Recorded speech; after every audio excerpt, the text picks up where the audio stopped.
அருள்மிகு பாலசுப்பிரமணிய சுவாமி திருக்கோவில் தென்காசி மாவட்டம் சிவகிரியில் உள்ளது. ஒரு பழமையான கோயில் இது.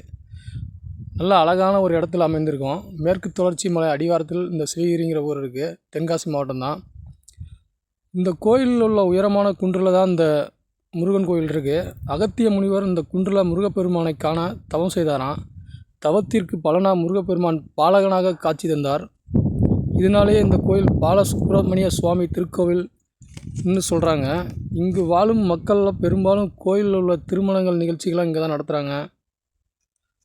கோயிலில் சுற்றி வயல்வெளிகளும் ஒரு பெரிய குளமும் இருக்குது. இதற்கு வரும் தண்ணீர் இந்த மேற்கு தொடர்ச்சி மலை பகுதியில் அதிகமாக மழை பெய்கிறப்ப அந்த காட்டாறு மூலமாக வருது. இவ்வளோ அழகாக இருப்பதனால இங்கே திரைப்படங்களும் அதிகம் எடுத்திருக்காங்க. இந்த சூர்யா நடித்த வேலு படம், ஜெயம் ரவி நடித்த சம்திங் சம்திங், லாரன்ஸ் நடித்த ராஜாதி ராஜா, அந்த படத்தில் ஒரு பழனிமலை முருகா பால் காவடி எடுத்துகிட்டு வரான சாங்லாம் இந்த கோயிலை சுற்றி தான் எடுத்திருப்பாங்க. மிக அருமையான ஒரு இடம், பார்ப்பதுக்கு பீஸ்ஃபுல்லாக இருக்கும். அதனால என்ன, இந்த மலையை சுற்றி நிறையா பேர் தண்ணி அடிச்சுட்டு பாட்டில் கீட்டில் உடச்சி போட்டுருக்காங்க. இது ரொம்ப வருத்தமாக இருக்குது. இந்த இயற்கை கடவுள் நமக்கு கொடுத்த ஒரு சொத்து. இதை இவங்க தண்ணி அடிச்சுட்டு இந்த மாதிரி சேதாரம் பண்ணாங்கன்னா எப்படி? மக்காத குப்பைகள் கண்ணாடி, இதுதான் இந்த மலையை சுற்றி நிறையா கிடக்குது. இவங்க பண்ண அட்டுழியத்தை தாங்க முடியல.